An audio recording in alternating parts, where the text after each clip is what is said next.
కార్యక్రమాన్ని సమర్పిస్తున్న వారు వాసవి గ్రూప్. మీ కలలను నేను నిర్మిస్తా. అందరికీ నమస్తే. గరం గరం వార్తలకి స్వాగతం. ఇవాళ కూడా మీకోసం చాలా వార్తలు పట్టుకొచ్చినాం. అంతకంటే ముందుగాల హెడ్లైన్స్. కుక్కలు రావద్దని ఇంటి ముందు రంగు డబ్బాలు.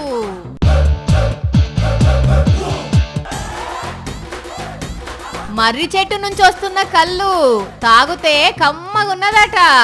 జలపాతం కాదు, రోడ్డుకు గుంతపడ్డది. ఒక్క వీడియోతో 8 కోట్ల సంపాదన. ఉత్తగా టైం వేస్ట్ చేసుకోకండి, టైం చాలా విలువైనది అని పెట్టిండు.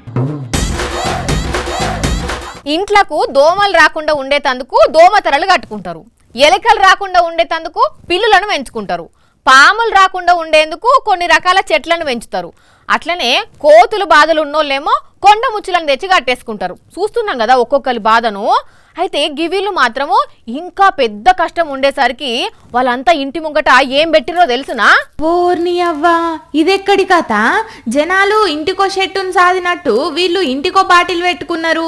ఈడనేమో పచ్చ నీళ్ళ బాటిలు, ఇగో ఇక్కడ ఎర్ర రంగు బాటిలు, ఇగో ఇక్కడ గీ అక్కోళ్ళ ఇంటి ముంగట పోక రంగు బాటిలు, ఇక ఈ గల్లి అమ్మలక్కలేమో సగం పచ్చగా ఉన్న బాటిల్ను పెడితే ఈ పెద్దమ్మ వాళ్ళ ఇంటి ముంగటనేమో పల్చటి పసుపు పచ్చటి నీళ్ళ బాటిల్ ఉన్నది.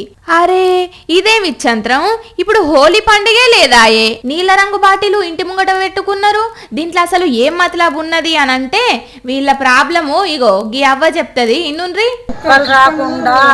ఏంది పెద్దవ్వ, కుక్క కాటుకు చెప్పు దెబ్బ అని సామె తిన్నాం గాని కుక్కలు రాకుండా రంగు డబ్బలేందవ్వా?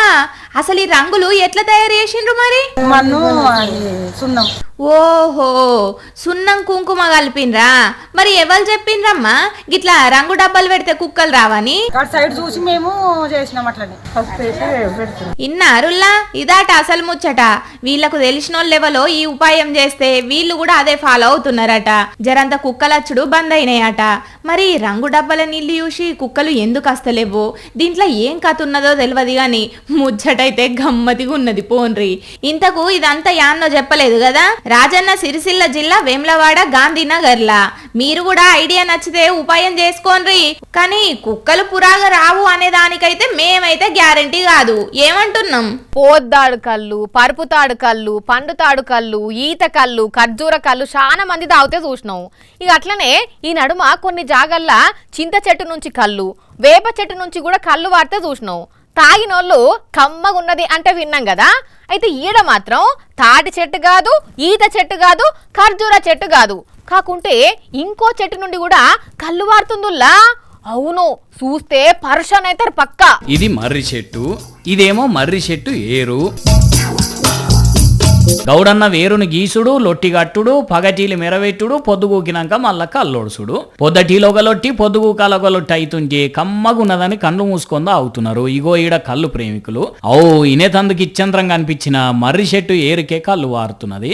ఇగో ఈ అన్న గీస్తున్నాడు, వీళ్ళు తాగుతున్నారు. చెప్పవేసినన్న, అసలు మర్రి చెట్టుకు కళ్ళు అవుతుందని ఎవరు చెప్పిండ్రు? ఎట్లా గీస్తున్నవే? ఇక్కడ మర్రి చెట్టు కింద బావి తీస్తే బావిలో వేరు వెళ్తే వేరుని నేను గీయటం స్టార్ట్ చేశాను. 3 రోజుల నుంచి నేను లొట్టి పెట్టేసి కళ్ళు గీస్తున్నాను. కళ్ళు మాత్రం కొబ్బరి నీళ్ళు ఉన్నట్టుందని చెప్పేశారు. ఇన్నారులా కొబ్బరి నీళ్లు ఉన్నట్టే ఉన్నదట మర్రి చెట్టు కళ్ళు. ఈసకు 20-30 రూపాయలు కూడా ఇచ్చిపోతున్నారట. ఈ ముచ్చట ఆళ్ళకీళ్ళకి ఎరుకై గిరాకీ మీద గిరాకీ వస్తున్నదట. కానీ మర్రి చెట్టు కళ్ళు పారడం అంటేనే జర్రంత ఇచ్చంత్రమేలే. మైబాద్ జిల్లా బయ్యారం మండలంలో ఉన్న చిన్నాలకుంట చెరువు దగ్గర మర్రి చెట్టు ఇది. ఇగో ఇట్లాంటి వింతలు జరుగుతుంటాయి చూడండి అప్పుడప్పుడు ఆడాడా.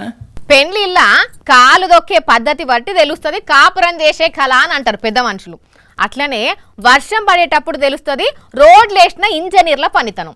గట్టిగా ఒక్క వాన కొడితే చాలు కొత్తగా వేసిన రోడ్లు సుత పత్తా లేకుండా పోతాయుల్లా మన దేశంలో. మళ్ళా ఇంకో టెండరు, ఇంకో రోడ్డు, ఇంకో వర్షం, ఇదే కథ నడుస్తుంటది. ఈ రోడ్లు వంతెనలు పబ్లిక్ కు ఎంత ఉపయోగపడుతున్నాయో ఏందో తెలియదు కానీ లీడర్లకు మాత్రం వాటిని ఏటీఎంల లెక్క వాడుకుంటున్నారు. అక్కడ ఏమైందో చూడుండ్రి. అమ్మో, అచ్చం నయగార జలపాతం లెక్కనే ఉన్నది కదా. కాకపోతే నయగార చాలా పెద్దగా ఉంటది, ఇది కొంచెం చిన్న సైజు జలపాతం అన్నట్టు. ఉత్తరప్రదేశ్ రాష్ట్రం కాన్పూర్లో కనిపెట్టిల్లు ఈ వాటర్ ఫాల్ ను. 2 రోజుల నుంచి కురుస్తున్న వానలకు నడి రోడ్డు మీద దానికదే ఏర్పడ్డది ఈ జలపాతం. దీన్ని బట్టి అది ఎంత చక్కదనాల రోడ్డో అర్థం చేసుకోండ్రి. ఏ బస్సో లారీనో చూసుకోకుండా వస్తే అందులో పడిపోయి గయాబయ్యేంత పెద్దగా ఉన్నది ఆ హోలు. మరి గీసోంటి దిక్కుమాల రోడ్డేసిన ఇంజనీర్లను వాళ్ళ ఎన్నుకున్న లీడర్లను యోగి సర్కారు ఏం చేస్తుందో చూడాలి అనుకోవట్టిల్లు. సోషల్ మీడియాలో వైరల్ అవుతున్న ఈ వీడియోను చూసిన నెటిజన్లు. రోడ్ అయినా బ్రిడ్జి అయినా ఎంత పెద్ద వాన పడ్డా ఎంత పెద్ద వరద వచ్చినా తట్టుకునేటట్టు కట్టాలి. లేకపోతే అగో నేపాల్లో ఏమైందో చూడుండ్రి, పెద్ద పెద్ద వంతెనలు కూడా తుఫాన్కు ఎగిరిపోయిన పిట్టగుడు లెక్క కొట్టుకుపోయినాయి. వామ్మో, అది త్రిశూలి నది మీద కట్టిన వంతెన. అరెరెరే, అంత పెద్ద వంతెన 2 ముక్కలైంది చూసిల్లానుల్లా. ఆగో అక్కడ చిన్న బ్రిడ్జ్ అయితే ఆ వరదల వాడి ఎటు కొట్టుకుపోయిందో కూడా తెలియదు. పాపం ఎన్ని బ్రిడ్జిలు కొట్టుకుపోయినాయో, ఎన్ని రోడ్డు మునిగిపోయినాయో తెలియదు. పర్యావరణాన్ని కాపాడుకుంటే అది మనలా కాపాడుతుంది అంటున్నారు కొందరు పర్యావరణవేత్తలు. ఈడేంది ఏమో ముఖానికి ముసుకేసుకొని సైకిల్ చేస్తున్నాడు.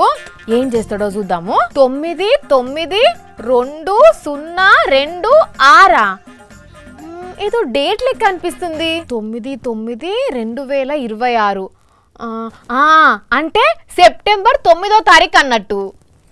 ఏం చేస్తాడు ఆ రోజు ఈడు? అమ్మో, ఎక్కువసేపు ఉండు కష్టం పెడతాడు. ఒరేయ్, ఏం చేస్తున్నావురా నువ్వు? ఏం లేదు వాని, వాయిస్ లేకుండా వార్తలు ఎట్లా చెప్పొచ్చు అని ప్రాక్టీస్ చేస్తున్నా అంతే. అబ్బచ్చా, అట్లయితే మరి సెప్టెంబర్ 9వ తారీఖు ఏంది? సెప్టెంబర్ 9 ఏంది? మర్యాదగా చెప్తావా? ఆఫీస్ లో రీల్స్ చేస్తున్నావని హెచ్ఆర్ సార్కి చెప్పి జీతం కట్ చెప్పి అన్న. ఓ, అంత పని చేయకమ్మా. మరి చెప్పు, ఆ ముసుగేంది, ఆ సైగలేంది? మ్యాటర్ ఏంటంటే, ఊరు పేరు లేని ఒక వ్యక్తి 25 ఆగస్టు 2026 అనే పేరు మీద ఒక ఇన్స్టా అకౌంట్ ఓపెన్ చేసిండు. ఆ డేట్ నుంచి నెల రోజుల ముందు నుంచే వీడియోలు చేసి పెట్టుకుంటూ వచ్చిండు. ఏమని, 25 ఆగస్టు నాడు మీకు ఒక కిరాక్ ముచ్చట చెప్పబోతున్నా, అది ఇంటే మీ జీవితం మొత్తం మారిపోతుంది అనుకుంటా ఇట్లనే ముఖానికి మాస్కులు పెట్టుకొని వీడియోలు చేసి ఒక్కటే నెలల కోటాను రూపాయలు సంపాదించిండు. రూపాయలా? టైం దగ్గర పడుతున్నది, ఎక్కువ మంది ఫాలో కొట్టండి అని చెప్పేసరికి లక్షల మంది ఫాలోవర్స్ వచ్చారు ఆయనకు. ఇక ఆయనతో 25వ తారీఖు దగ్గర పడుతున్నాయి. అలా ఈడ ఇన్స్టాలో నేను మ్యాటర్ చెప్తే రచ్చరచ్చ అయ్యేటట్టున్నది, మీరంతా ఒక పని చేయండి, నేను టెలిగ్రామ్ లింక్ పెడతా, ఆడికొచ్చి నన్ను ఫాలో కొట్టండి అనేసరికి ఆ లింకును పట్టుకొని ఇక్కడ ఉన్న వాళ్ళందరూ పోయి ఆడ ఫాలో కొట్టిండ్రు. సరే, ఇంతకు చెప్పిండా లేదా ముచ్చటేందో? పెట్టిండు. 25వ తారీఖు నాడు టెలిగ్రామ్ లో వీడియో పెట్టిండు. కాకుంటే ఆ వీడియో ప్లే కావాలంటే 500 రూపాయలు పెట్టి కొంటే తప్ప వీడియో ప్లే కాకుండా ఒక రూల్ పెట్టిండు అన్నట్టు. ఆయనతో అసలు ఏం పెట్టిండు ఈ వీడియోలో, ఏం చెప్పిండు ఈ వీడియోలో అని చెప్పి క్యూరియాసిటీ కొద్దీ లక్షల మంది 500 రూపాయలు పంపించి వీడియోని చూసేసరికి ఒక్కటే వీడియో పేరు మీద 8 కోట్ల రూపాయలు సంపాదించిండు ఆయన. 8 కోట్ల రూపాయలా? ఇంతకు ఏం చెప్పిండు ఆ వీడియోలా? నేను చెప్పుడు కాదు, చూడు నువ్వే. ఏమున్నదన్లా? గడియారం ఉన్నది గంతే. అదే మరి పెట్టింది. ఉత్తగా టైం వేస్ట్ చేసుకోకండి, టైం చాలా విలువైనది అని పెట్టిండు. గంతేనా? దానికోసం ఇంత ఊరిచ్చి ఒక్కొక్కరి కాడ 500 వసూలు చేసి 8 కోట్లు సంపాదించిండా? అదే కదా. ఏం దెబ్బ కొట్టిండ్రా, పిచ్చోళ్ళని చేసిండు కదా చూసిన వాళ్ళందరినీ. కనీసం కేసు పెడదామన్నా కూడా ఆయన ఏం బలవంత పెట్టలే కదా, వీళ్ళందరినీ పైసలు కట్టిన వాళ్ళని వాళ్ళంతలా వాళ్ళే కట్టి. అయితే ఇప్పుడు నువ్వు కూడా గట్ల వీడియోలు పెట్టి పైసలు గుంజుదామని చూస్తున్నావా ఎట్లా? కాదు, మాస్క్ పెట్టుకున్న మనిషి వార్త కదా, నేను కూడా ఇట్లనే మాస్క్ పెట్టుకొని చెప్దాం వార్త అని చెప్పి ఏదో ప్రాక్టీస్ చేస్తున్నా, ఇంతలో నువ్వు వచ్చినావు. అట్లయితే ఓకే, పుసుక్కున నువ్వు గిట్లా చెయ్యాలి బిడ్డ, నీకుంటాను నా చేతిలా. ఇటువంటి చెయ్యొద్దని చెప్తాం గానీ మనమే చేస్తాం అట్లా గలీజ్గా. సర్లే గాని నడివిగా ఇంకేదైనా వార్త పట్టుకొని రాపో పోయి. వార్త ఇది కాదా వార్త, తెస్తతి. కానీ అమ్మో, ఉత్తగా మందికి ఉచ్చుకత కల్పించి నెలలా 8 కోట్లు ఎనకేసుకున్నాడంటే ఆ తెలివి మామూలుది కాదుల్లో. పబ్లిక్ జర మీరైతే గీసోంటి వాటికి పైసలు కట్టి ఆగం కాకుండ్రి. కట్టిన వాళ్ళకు 500, కానీ తీసుకున్నోనికి కోట్లు అవుతున్నాయి. గీసోంటి తెలివి మీరినోళ్ళు కూడా ఉన్నారు చూడండి లోకం మీద. ఇల్లు గాలి ఒకడేడుస్తుంటే సుట్ట అంటుకోను నిప్పు లేదని ఇంకొకడు ఏడ్చిండు అనే సామెత ఇనే ఉంటారు కదా. ఉన్నట్టుండి ఇప్పుడు ఈ సామెత ఎందుకు యాదికొచ్చింది అంటారా? గా నేపాల్ దేశంలో ఎంత ఘోరం జరిగిందో చూసిలు కదా నుల్లా. సడన్గా కొండల నడుమ నుంచి ముంచుకొచ్చిన వరద ఆగమాగం చేసింది.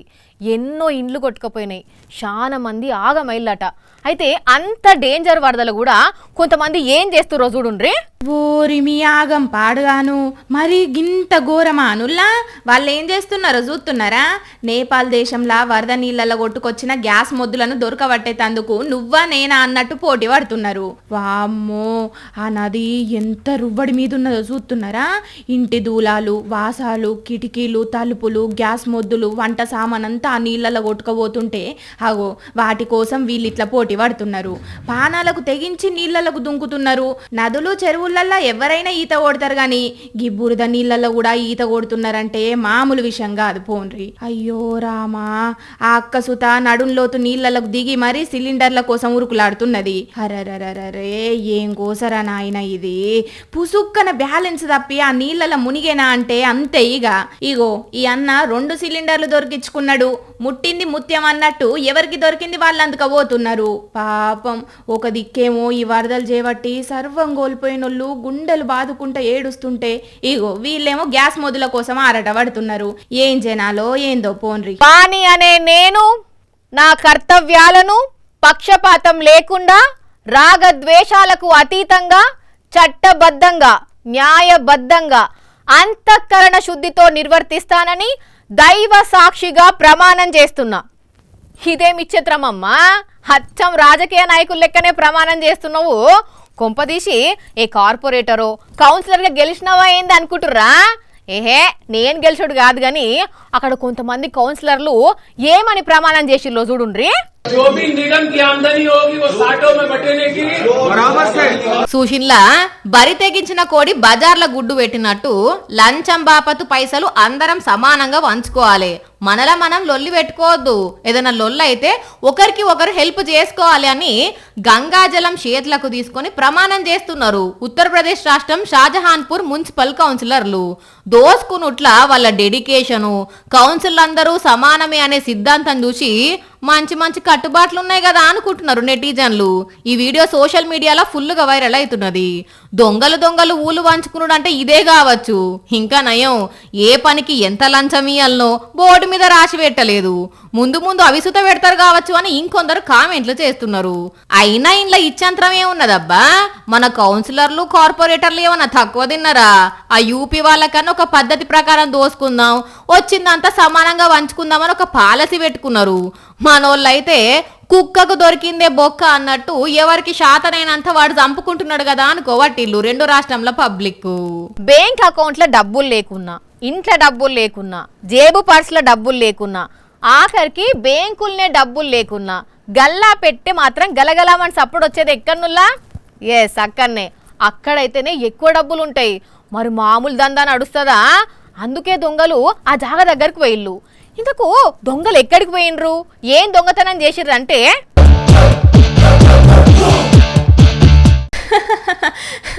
చూసిండ్రా అనుల్లా, కత్తి పట్టుకొని కౌంటర్ను బెదిరించిండు. ఇంత డబ్బులు తీసుకొని బేగులేసిండు. అటు దిక్కు కౌంటర్లా అటు ఇటు లెంకితే ఏం లేకుండేసరికి ఇక ముసుకేసుకొని ఇటు మళ్ళిండు. ఇప్పుడు చూడుండ్రి, ముఖానికి మళ్ళా తగిలించుకొని కౌంటర్లున్న పైసలను ఎట్లా ఎత్తుకొని పరారైతాడో.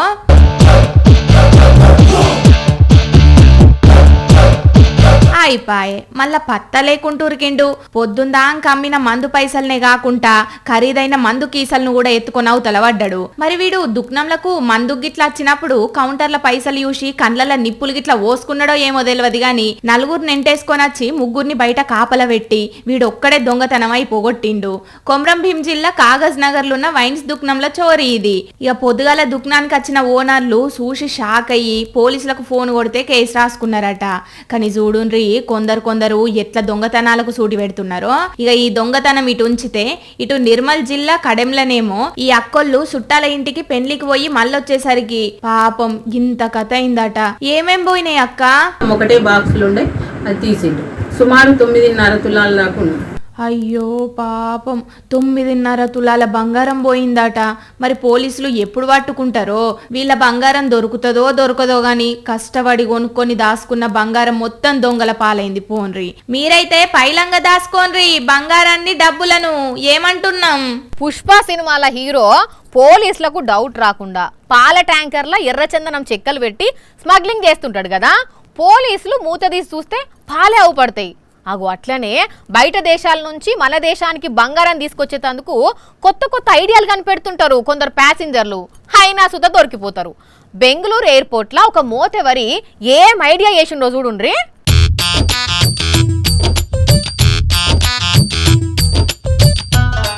ఓరిని చూసిండ్రా అనుల్లా, మెజిషియన్ లెక్క నోట్ల నుంచి లటుక్కుమని 2 బంగారు తుణుకలు బయటికి తీసిండు ఆ మూతవారి. అన్న టాలెంట్ చూసి అవతల దిక్కున్న CISF జవాన్ సుత షాక్ అయిండు. శతకోటి దరిద్రాలకు అనంతకోటి ఉపాయాలంటే ఇవే మరి. అసలు ఎవరి మూతవారి అంటే ఈయన పేరు మహమ్మద్ సిరాజ్. దుబాయ్ నుంచి వచ్చి బెంగళూరులో ఉన్న కెంపెగౌడ ఇంటర్నేషనల్ ఎయిర్పోర్ట్లో దిగిండు. ఈ అక్కడి నుంచి గజియాబాద్ కనెక్టింగ్ ఫ్లైట్ కోసం పోతుంటే సెక్యూరిటీ చెకిన్ దగ్గరున్న జవాను ఏదో అడిగితే సప్పుడు చేయలేదట. రెండోసారి అడిగితే సూత అబ్బా దబ్బ జబ్బా అన్నట్టు అంత నత్తి మాట్లాడిండట. ఇక ఆ జవాన్కు డౌట్ వచ్చి ఏంది వయ్యా అంత ఎట్లెట్లనో మాట్లాడుతున్నావు, నోట్లో ఏమున్నాయి చూపెట్టు అని గదిరిచ్చి పెడితే అప్పటిదాకా నోట్లే దాసుకున్న 82 గ్రాముల వజనున్న బంగారం బిల్లలు బయటికి తీసి చూపెట్టిండు. ఇక ఎయిర్పోర్ట్లలో ఉండే బాడీ స్కానర్లు భుజాల వరకే స్కాన్ చేస్తాయట, ముఖానికి స్కాన్ చేయవు కాబట్టి ఈ బంగారం బిస్కెట్లు నోట్లే దాసుకుంటే ఎవ్వరికి తెలియదు అనుకున్నట్టు నడియన్న. కానీ దొరికిపోయిండు. ఆ బంగారం స్వాధీనం చేసుకుని ఈ మూతవారిని పోలీసులకు అప్పచెప్పిండ్లు. దొరికిపోతామని తెలిసి కూడా ఎందుకింత రిస్క్ చేస్తారో ఏందో ఏమో అని అనుకోబట్టిండ్లు ఈ వార్త ఎరికైన పబ్లిక్. చూసిరు కదా, ఇవి ఇవాల్టి గరం గరం వార్తలు. మళ్ళొచ్చే ఎపిసోడ్లో ఇంకిన్ని గరం గరం వార్తలతో కలుద్దాం. మన టైం అయితే గుర్తుకున్నది కదా, రాత్రి 8:30కు మళ్ళీ పొద్దుగాల 8:30కు. మర్చిపోకుండా చూడుండ్రి. టాటా.